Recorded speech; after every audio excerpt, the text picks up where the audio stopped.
I'm Carmiece and I practice family law in the Washington, D.C. area.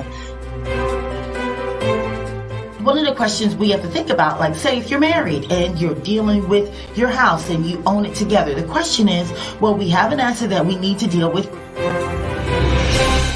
Sunset, they just abandoned me and come back, they've been gone, they've been gone. They've been gone, they ain't seen nobody, so I guess it's over. Welcome. I cut it short. Thank you so much for joining because I have a court hearing to jump on at 11:30 to give a status update. So welcome. It is Coffee with Carmiece. I don't know what I'm calling it, guys. I'm just trying to do something. But if you don't know me and you are new to my stream, this is Attorney Carmiece Graves. I practice family law in Washington, D.C. area, and I come on the radio. Well, I used to be on the radio. Now I'm streaming, but I come on once a week, and I'm trying to, regain my momentum here because a lot of big things have been happening with the firm. We've been expanding, growing, moving.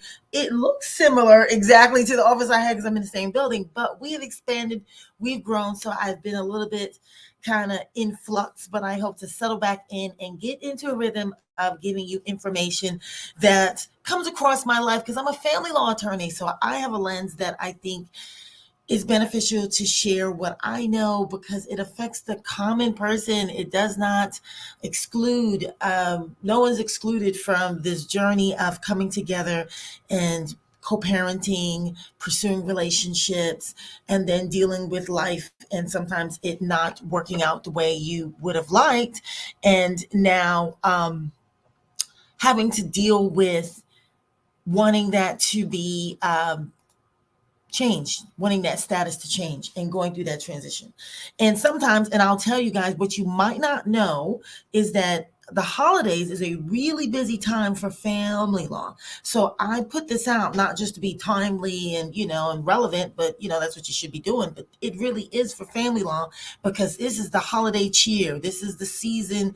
And sometimes, I'm dealing with I find family law to be really interesting because it's the area law where you're dealing with people and it's an emotional area. It's not rational. It's not just business as usual. It's your heartstrings. It's what matters. It's your kids.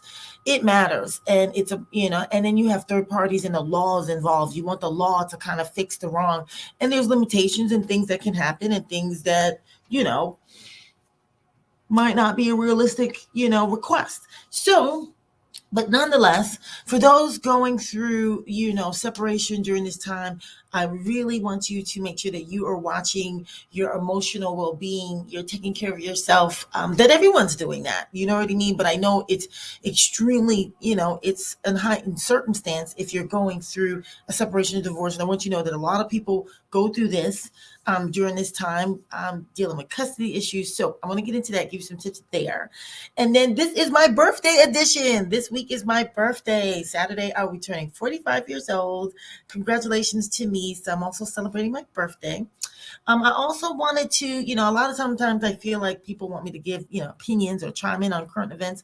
And I tend not to sometimes. I mean, my opinion is just as valid as anybody else's, and how you respond or think about, certain current events is, really, as long as you're in alignment with how you feel about it, I think that's most important. But, a lot of times, because I'm dealing with so many cases, I have to really be focused on, my universe of people that I have to take care of and the issues there to do my best and do my work. So I have to stay really focused, and then I have to really kind of unplug so that I can recharge and take care of myself. So sometimes I miss some of the current events, but I saw the litigation ramping up regarding, the Astro World event in Houston. And I thought to myself, the only response there was like, wow, that's so unfortunate. I didn't realize. I knew people, there was an event and that, people had died, but I didn't know exactly what were the circumstances that led to it. So I just kind of dug a little deeper, just read a few articles and caught up on it. So yeah, I'm really saddened to hear about that. But that definitely, in my experience there was, I have been in a circumstance where I got trampled, you know what I mean? And that's no joke. That really happened to me. So I really resonated with that experience in that regard, because I was in a circumstance where, there was, gunshots, and then the location that I was in was the safe place to be. And people, when they're scared or, whatever, you no longer are a human being in front of them. You are an object that you will be. It was amazing. So I was just really saddened to hear about that. And then there've been these big trials and outcomes, and seems like the system is working, and I feel like these outcomes, are reflective of some of the great work that people have done to bring awareness to police brutality and things like that. So now on to our topic of family law. So what's happening in the land of just the common folks trying to get along and make things work? Again, still, we're having a lot of people, because of the pandemic, wanting to get a divorce without a separation.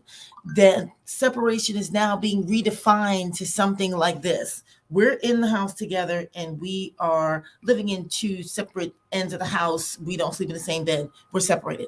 You can't really rewrite the law like that, because technically that's not a separation. And it is, I think, naturally a fallout of the pandemic, where we have been ordered to shut in, be in place. It's just natural. That's what we're doing right now, almost, So the idea of getting up and moving, that's still a thing, still happening. So, and they're wanting the law to step in at that stage and break the marriage up before the parties have either agreed in writing to all of the terms, or somebody has lived in a separate abode. That's a thing. So not much updates there. I'm just telling you, when you decide to move forward, it is a big decision. I think, the legal ramifications of it, people tend to be a bit more concerned about it. I think it's more of the idea that the marriage is ending. You know what I mean? You're not going to get penalized in the law for wanting to get a divorce per se. It's really more so to just add some order to co-parenting agreements and divide the assets. There are rules to doing that. So you're not penalized for wanting to leave. I just think it's a difficult thing to do. So, and there are always threats of abandonment, and you're going to be charged with abandonment. In practice, to me, I don't think that's a real practical outcome, because you also have to abandon the person for 1 year straight. There's also this time table around abandonment. Like, no, you know where I am. I'm down the street, not being with you. So, we're getting a divorce.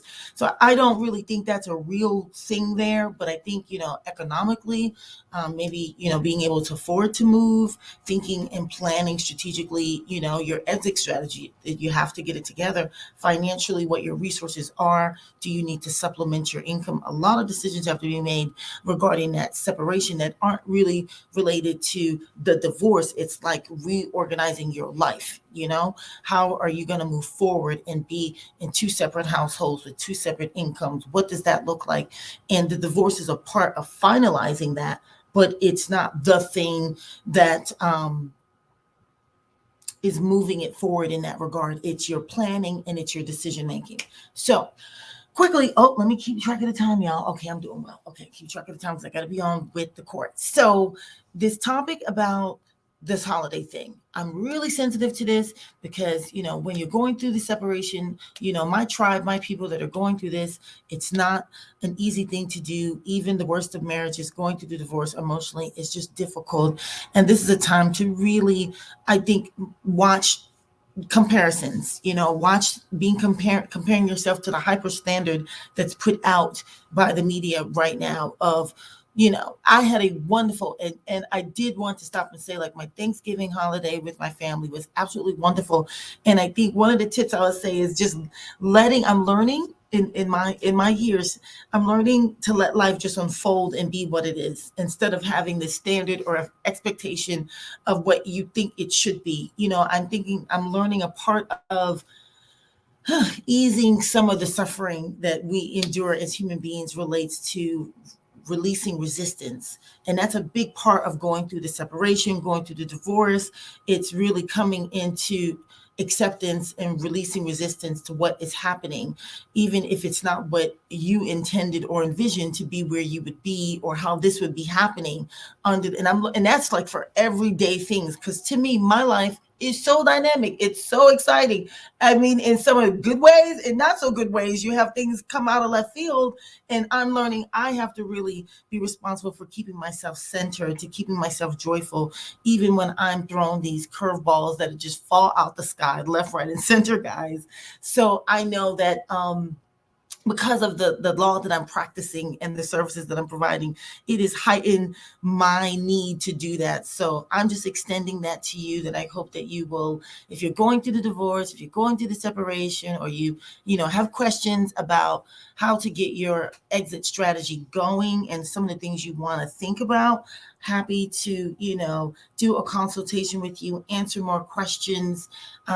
Some of the basic things you can, have an idea about what and how the law may deal with different assets, how and what the law may say about a custody arrangement. Those things are definitely fair game to, go over. And then more importantly, too, how will life look like after? What is the vision? What is the goal to start coming up with a comprehensive plan? So thank you so much. If you've spent any time with me today, I'm going to put my information, appreciate you. I am in the struggle with you guys. I descend into the trenches with you and really get in there to help us get to the other side, get back to enjoying life, getting through the holiday season. I hope you enjoy it. Hope you're safe. If you're out, take care of yourself. We have different variants going around. Be careful. If you need me, you guys know how to reach out and find me. And I hope to talk to you guys soon. And wish me happy birthday. Yes, I'm not doing that much. Going to keep it low key with the family, but definitely celebrating and being grateful for another day on this planet, another year evolution around the sun. I'm appreciative. Thank you so much. You guys take care. Bye.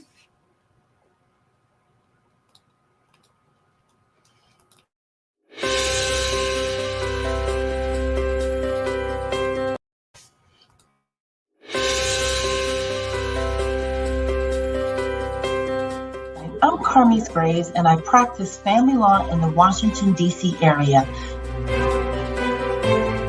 One of the questions we have to think about, like, say if you're married and you're dealing with